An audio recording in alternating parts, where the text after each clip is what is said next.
வணக்கம் ஜோதி நண்பர்களே. 2026 குரு பெயர்ச்சி பலன்கள். 2026 ஜூன் மாதம் குருவானவர் மிதுன ராசியிலிருந்து கடகராசிக்கு பெயர்ச்சியாகி அங்கே உச்ச கதியில் அடுத்த ஒரு வருட காலத்துக்கு சஞ்சாரம் செய்வாங்க. இந்த வருடத்தினுடைய இறுதியில் குருவுக்கு கேதுவனுடைய சேர்க்கை என்பதும் கிடைக்கும். பொதுவாக ஜோதிடத்தில் எந்த ஒரு கிரகமே உச்சம் பெறக்கூடிய நிலை அப்படிங்கிறது விசேஷமாக பார்க்கப்படும். காரணம் என்னென்னா, ஒரு கிரகம் உச்சம் பெற்றிருந்ததா அது ராசி நிலைகளுக்கு ஏற்ப கட்டாயமாக அதனுடைய பலனை கொடுத்துரும். அப்போ இந்த குரு உச்சம் பெறக்கூடிய நிலை அப்படிங்கிறது ரொம்பவுமே விசேஷமானது. காரணம், கிரகாதிபத்திய வகையில் குருவானவர் முழு சுப கிரகம் அப்படின்னு சொல்லக்கூடியது. அதனால் ஒரு சுப கிரகம் உச்சம் பெறக்கூடிய நிலை அப்படிங்கிறது எப்போவுமே ஒரு சாதகமான பலன்களை கொடுக்கும், நல்ல விஷயங்களை கொண்டு வந்து சேர்க்கும். ஜென்ரலாகவே குரு உச்சம் பெறக்கூடிய காலகட்டங்கள், ஆட்சி நிலை பெறக்கூடிய காலகட்டங்கள் என்ன ஆகும் அப்படின்னு பார்த்தீங்கன்னா, எல்லா விஷயங்களுமே சமனாகும். எந்த ஒரு காரியமாக இருந்தாலும் அது நடுநிலையோடு செயல்படும். அதாவது ரொம்ப ஓவர்ஃப்ளோவாக போயிட்டுருக்கிற விஷயங்கள் எல்லாத்தையுமே குறைச்சி சமநிலைக்கு கொண்டு வரும். ரொம்ப அடிமட்டத்தில் இருக்கக்கூடிய விஷயங்கள் எல்லாத்தையுமே டெவலப் பண்ணி அதையும் ஒரு சமநிலைக்கு அது கொண்டு வந்து சேர்க்கும். ஸோ இப்படி எல்லா விஷயங்களையுமே நிறை குறைகளுக்கு தகுந்த மாதிரி அதை சமன்படுத்தும், பண்படுத்தும்னு சொல்லலாம். ஆனால் இந்த குருனுடைய நிலையானது இந்த அராஜக விஷயங்களையும் கொஞ்சம் கட்டுப்படுத்தவே செய்யும். அதாவது அதர்ம விஷயங்கள் குறைந்து தர்ம விஷயங்கள் மின்னுயிரும் சொல்லலாம். தவிர இந்த இயற்கை சம்பந்தப்பட்ட விஷயங்களும் கூட நல்ல வகையில் பயன் தரக்கூடிய வகையில் அமையும். அதனால் இந்த குரு உச்சம் பெறக்கூடிய அந்த காலகட்டங்களில் பார்த்திங்கன்னா நல்ல மழை வளம் என்பது இருக்கும். விவசாயம் சார்ந்த வியாபாரங்கள் அப்படிங்கிறது நல்லபடியாக அமையும். ஆன்மீகம், அறிவியல், கல்வி ரீதியான விஷயங்கள், வித்வத்தன்மை பலம் பெறக்கூடிய நிலைகள், குழந்தைகளுடைய முன்னேற்றம் சார்ந்த விஷயங்கள், சொத்து சுகங்கள் சம்பந்தப்பட்ட விஷயங்கள், பொருளாதார நிலைகள், இது எல்லாமே பார்த்திங்கன்னா ஒரு சீரான நிலைகளுக்கு அது மாற ஆரம்பிக்கும். அதாவது எந்த ஒரு நிறை குறையும் இல்லாத அமைதியான சுமூகமான நிலைகள் எதுவோ அந்த நிலைகளுக்கு கொண்டு சேர்க்கும். அதற்கான வழிகளை இந்த காலகட்டம் காமிக்கும். சுருக்கமாக சொல்லணும்னா, ஒரு பீஸ்ஃபுல்லான லைஃபுக்கு என்ன தேவையோ அந்த விஷயங்கள் இந்த காலகட்டங்களில் மேலோங்கும் அப்படின்னு சொல்லலாம். பொருளாதாரம் அப்படின்னு சொல்லும்போது இப்போது தங்கம் அப்படிங்கிறது ரொம்ப ட்ரெண்டிங்காக இருக்குது. ரொம்ப நாளுக்கு நாள் உயர்ந்துக்கிட்டே இருக்குதுன்னு சொல்லிகிட்டு இருக்கு. நிறைய பேர் தங்கம் விலை அப்படிங்கிறது உயரும் உயரும் அப்படின்னு சொல்லிகிட்டு இருக்காங்க. ஆனால் நான் இந்த வருட பலன்களையும் சரி, இதற்கு முன்னாடி போட்ட சனிப்பெயர்ச்சி பலன்களையும் சரி, தங்க நிலை அப்படிங்கிறது கரெக்ஷன் ஆகும் தான் சொல்கிறேன். குறிப்பாக இந்த வருட கடைசி வரைக்கும் பார்த்திங்கன்னா தங்கத்தினுடைய விலை கொஞ்சம் குறைஞ்சிட்டு தான் வரும். பெரிய அளவில் மேலே போகிறதுக்கு வாய்ப்பு இல்லை. இந்த கேதுவனுடைய சேர்க்கையெல்லாம் குரு கிராஸ் பண்ணதுக்கு அப்புறமா தங்கத்தில் சிறு சிறுதாக முதலீடு பண்ணுங்கள். அது உங்களுக்கு லாங் டேர்மில் ஒரு நல்ல அசட்டாக அமையும்.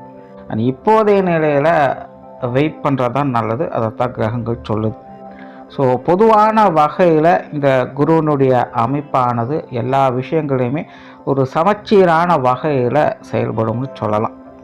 இனி மேற்கொண்டு உங்களுடைய ராசி மற்றும் லக்னத்துக்கு இது என்ன மாதிரியான பலன்களை கொடுக்குது அப்படிங்கிறத பார்க்கலாம். நீங்கள் சொல்லக்கூடிய விஷயங்கள் எல்லாமே உங்களுடைய ராசிக்கும் பொருந்தும், லக்ன ரீதியாகவும் அது பொருந்தும். கடக ராசி மற்றும் கடக லக்னம். கடகத்தை பொறுத்த வரைக்கும் இது வரைக்கும் 12ஆம் இடத்துல சஞ்சாரம் செய்துட்டு வந்த குரு உங்களுடைய ஜென்ம ராசியில் ஜென்ம குருவாக அடுத்த ஒரு காலத்துக்கு சஞ்சாரம் செய்வாங்க. பொதுவாக ஜென்ம ராசியில் குரு அமருது அப்படிங்கும்போது அங்கே பெருசாக ஆக்டிவாலாம் இருக்க முடியாது. கிட்டத்தட்ட கடமையை பலனை எதிர்பாராதே அப்படிங்கிற ஒரு நிலைகளில் கிட்டத்தட்ட ஒரு பற்றற்ற நிலைகளில் வாழக்கூடியவங்க போல் அவங்க செயல்பட ஆரம்பிச்சிடுவாங்க. ஸோ ரொம்ப செல்ஃபிஷாக செயல்பட முடியாது, ரொம்ப ஆக்டிவாலாம் இருக்க முடியாது. பட் இயற்கையோடு ஒன்று இருந்து வாழக்கூடிய அமைப்புகள், எல்லாத்தையுமே அரவணைத்து போகக்கூடிய நிலைகள், அவங்களுக்கு உண்டான சரியான கடமைகளும் வேலைகளும் செய்யக்கூடிய நிலைகள் அப்படிங்கிறது ரொம்ப சிறப்பாகவே அமையும். அதற்கெல்லாம் ரொம்ப பெருசாக மெனக்கிட வேண்டியதெல்லாம் இருக்காது. ஸோ ஒரு சராசரியான வாழ்க்கைக்கு அத்தியாவசியமான தேவைகள் என்னெல்லாம் இருக்கோ அதெல்லாம் அந்தந்த வயது நிலைக்கு ஏற்றபடி அவங்களே ஈடேற்றி கொள்ளக்கூடிய நிலைகளை இந்த குருவானது உங்களுக்கு கொடுத்துட்டு வரும். மனசளவில் நிம்மதியும் சந்தோஷமும் இருக்கும். அதாவது உங்களுடைய சூழ்நிலை சந்தர்ப்பங்கள் எப்படி இருந்தாலும் சரி, அதை பற்றியெல்லாம் எதுவும் கவலைப்பட மாட்டீங்க. ஆனால் உங்களுக்குள்ள அந்த இன்னர் பீஸ் அப்படின்னு சொல்லக்கூடிய விஷயங்கள் ரொம்ப அழகாக அது மலர ஆரம்பிக்கும். அதனால் உங்களுடைய புற வாழ்க்கையில் உங்களுக்கு எப்படி வேணாலும் நல்லது கெட்டதுகள், கஷ்ட நஷ்டங்கள், லாப நஷ்டங்கள் எப்படி வேணாலும் இருக்கலாம். ஆனால் தனிப்பட்ட வகையில் கடகராசிக்காரங்க ஒரு பீஸ்ஃபுல்லான லைஃப்குள்ளே தான் இருக்க போகிறாங்க. குறிப்பாக கடவுள் நம்பிக்கை, மதம் சார்ந்த விஷயங்கள்லாம் இந்த காலகட்டங்களில் ஈடுபாடுகள் அதிகரிக்கும். நிறைய கோயில் குளங்களுக்கு போகிறது, நிறைய ட்ராவல் பண்ணக்கூடிய விஷயங்கள், இதெல்லாமே இந்த காலகட்டங்களில் கடகராசிக்காரங்களுக்கு அதிகமாகும். அதே போல் அப்பப்போ கொஞ்சம் உணர்ச்சி வயப்படக்கூடிய தன்மை இருக்கும். சில நேரங்களில் கொஞ்சம் கரிந்து கொள்ளக்கூடிய நிலை என்பது உண்டு. ஆனால் அதெல்லாம் காரசாரமாலாம் டீல் பண்ண மாட்டாங்க. சத்தமே இல்லாமல் அகிம்சை வலையில் அவங்களுடைய கோபத்தை வெளிக்காட்டிட்டு போயிடுவாங்க. ஸோ அப்படி அப்பப்போ சின்ன சின்ன கோபத்தாபங்கள் அப்படிங்கிறது இந்த காலகட்டங்களில் கொஞ்சம் தலை தூக்கத்தான் செய்யும். அந்த வேலை சார்ந்த விஷயங்கள் இந்த காலகட்டங்களில் ரொம்பவுமே சிறப்பாக இருப்பாங்க. குறிப்பாக உங்களுடைய கெரியர் சம்மந்தப்பட்ட விஷயங்கள் எல்லாமே இந்த குரு பயிற்சிக்கு அப்புறம் கொஞ்சம் சாதகமாக இருக்கும். குறிப்பாக வேலையில் ஒரு நல்ல பொட்டென்ஷியலை காட்டக்கூடிய தன்மை என்பது உருவாகும். சும்மா வெறுமனே ஒரு லாப நஷ்டங்களுக்காக வேலை செய்யணும் அப்படிங்கிறதெல்லாம் இல்லாமல் உருப்படியாக ஒரு காரியத்தை செய்யணும், நல்லபடியாக பயனுள்ள வகையில் அந்த காரியம் என்பது இருக்கணும் அப்படிங்கிற நோக்கத்தோடு உங்களுடைய தொழில், வேலை, உத்தியோகம் சம்மந்தப்பட்ட விஷயங்களை நீங்கள் ஈடுபட்டு வருவீங்க. அது எல்லாமே உங்களுக்கு ஒரு நல்ல பலன்களை கொடுத்து கொண்டு வரும். ஸோ அதனால் உங்களுடைய செல்வாக்கும் இந்த காலகட்டங்களில் மேம்படும். உங்களுடைய பொருளாதார நிலைகளும் இந்த காலகட்டங்களில் டெவலப் ஆக ஆரம்பிக்கும். பொதுவாகவே இந்த காலகட்டங்களில் இந்த காசு பண விஷயங்கள், பொருளாதார தேவைகள் என்பது அதிகரிக்கும். இது சார்ந்த விஷயங்களும் கடகராசிக்காரங்க எப்போவுமே கண்ணும் கருத்துமாக தான் இருப்பாங்க. இந்த குரு பயிற்சிக்கு பிறகு இந்த நிலைகள் இன்னும் கூடுதலாக அவங்களுக்கு இது வேலை செய்யும். இந்த கடன் சம்பந்தப்பட்ட விஷயங்கள், கொடுக்கல் வாங்கல் விஷயங்கள், இது எல்லாமே பார்த்திங்கன்னா நல்ல சீரான வகையில் இருக்க ஆரம்பிக்கும். பெரிய அளவில் எந்த ஒரு பிரச்சனையும் தொந்தரவுகளும் கொடுக்காது. அதே போல் நட்பு வட்டாரங்கள் வகையில் சில சாதகமான அமைப்புகளை எதிர்பார்க்கலாம். நண்பர்கள் உங்களை தேடி அணுகி வரக்கூடிய அமைப்புகள் என்பது உருவாகும். நட்பு வட்டாரம் பெருகக்கூடிய நிலைகள் என்பதெல்லாம் இருக்குது. ஸோ நட்பு வட்டாரங்கள் மூலமாக உங்களுக்கு ஆதரவு தரக்கூடிய விஷயங்கள் என்பது சாதகமான நிலைகளில் வேலை செய்யும். அது மட்டும் இல்லாமல் பெற்றோர்கள் வகையிலும் சில சுமூகமான அமைப்புகள் என்பது இருக்கும். கடகத்தை பொறுத்த வரைக்கும் இந்த குடும்ப உறவுகள் வகையில் கொஞ்சம் சிக்கல்கள் இருந்துட்டு தான் இருக்குது. குறிப்பாக பெற்றோர்கள் சம்மந்தப்பட்ட விஷயங்கள் அப்படிங்கிறது ஒரு சில நேரங்கள் ஒத்து வந்தாலும் பல நேரங்களில் அவங்க கொஞ்சம் சங்கடத்தை ஏற்படுத்திக்கிட்டு தான் இருக்குது. குறிப்பாக நிறைய கருத்து பேதங்கள் என்பது தவிர்க்க முடியாததாக இருக்குது. ஸோ இந்த காலகட்டங்களில் அதெல்லாம் ஓரளவுக்கு கொஞ்சம் கண்ட்ரோல் ஆக ஆரம்பிக்கும்.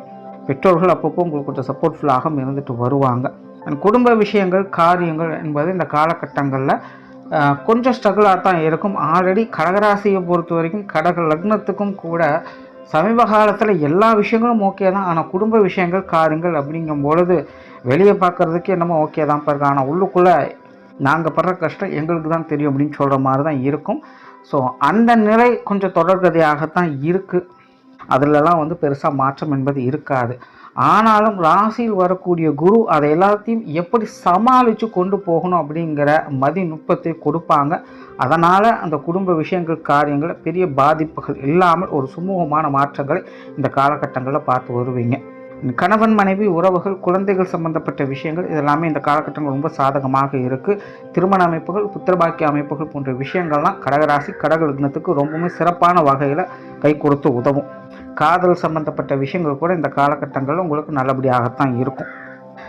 பொதுவாகவே இந்த காலகட்டங்களில் இந்த பார்ட்னர்ஷிப் சம்பந்தப்பட்ட விஷயங்கள் அது எதுவாக இருந்தாலும் சரி, அது எல்லாமே கடகத்துக்கு நல்ல முறையில் கை கொடுத்து உதவும். குறிப்பாக உங்கள் மூலமாக உங்களுடைய பார்ட்னர்ஸுக்கு நல்ல அமைப்புகள் இருக்கிறதுனால உங்களை விட்டு கொடுக்காமல் இருந்து வருவாங்க. வெளியூர் மற்றும் வெளிநாடு சம்பந்தப்பட்ட விஷயங்கள் அப்படிங்கிற இந்த காலகட்டங்களில் ஓரளவுக்கு தான் சாதகமாக இருக்கும். இந்த மாதிரியான விஷயங்களை கொஞ்சம் நிதானத்தோடு செயல்படுங்க. பொதுவாக இந்த மாதிரியான விஷயங்களை அகலக்கால் வைக்காதீங்க. உடல்நலம் சார்ந்த விஷயங்கள்லாம் இந்த காலகட்டங்களில் முன்னேற்றங்கள் என்பது இருக்கும். பெருசாக இந்த மருத்துவ விரயம், மருத்துவ அலைச்சல் போன்ற விஷயங்கள்லாம் இந்த காலகட்டங்களில் இருக்காது. ஆனால் கடகத்துக்கு வருஷ கடைசியில் மட்டும் இந்த உடல்நலம் சார்ந்த விஷயங்களை கொஞ்சம் கவனம் எடுத்துக்கோங்க. அதாவது இந்த குரு கேதுவோடு சேரக்கூடிய அந்த காலகட்டங்கள் உடல்நல விஷயங்கள் கொஞ்சம் தொந்தரவுகள் ஏற்படுத்தலாம். அப்போ மட்டும் கொஞ்சம் உடல்நல விஷயங்கள் கவனம் எடுத்துக்கோங்க. ஆன்மீகம், அறிவியல், யோக சாதனைகள் போன்ற விஷயங்கள்லாம் கடகத்திற்கு ஆர்வம் அதிகரிக்கும். இந்த மாதிரியான விஷயங்கள் ஈடுபட்டு கொண்டிருப்பவங்களுக்கு இந்த வருடம் ஒரு சிறப்பான விஷயங்கள் கொண்டு வந்து சேர்க்கும். மாணவர்களுக்கு கல்வி வித்தை சம்பந்தப்பட்ட விஷயங்கள் சாதகமான நிலைகளுக்கு மாணவர்கள் முயற்சியோடு சிறப்பாக செயல்பட்டு வருவாங்க. முன்னாடியே சொன்ன மாதிரி அவங்கவுங்க கடமையை கரெக்டாக செய்யக்கூடிய நிலைகள் இருக்கிறதுனால மாணவர்களும் அவங்களுக்கு உண்டான கடமைகளை கரெக்டாக செஞ்சுட்டு வருவாங்க. வித்தைகள் மூலமாக புகழ் பெறக்கூடிய அமைப்புகள் கடகத்திற்கு முழுமையாக இருக்குது. சொத்து சுகங்கள் சம்பந்தப்பட்ட விஷயங்கள் இதெல்லாமே பார்த்திங்கன்னா ஒரு கொடுக்கல் வாங்கல் முறைகளில் சாதகமான நிலைகளாக பார்க்கப்படுது. அதாவது ஒன்றை கொடுத்து ஒன்றை பெறக்கூடிய தன்மைகள் இதெல்லாமே வேலை செய்யும். ஸோ அதெல்லாம் சூழ்நிலை தகுந்த மாதிரி கொஞ்சம் பார்த்து வேலை செஞ்சுக்கோங்க. ஸோ ஓவராலாக கடகத்தை பொறுத்த வரைக்கும் இந்த குரு பெயர்ச்சி ஒரு சுமூகமான பயிற்சியாகத்தான் இருக்கும். சிம்பிளாக அமைதியாக இருக்கலாம். நன்றி, வணக்கம், வாழ்க வளமுடன்.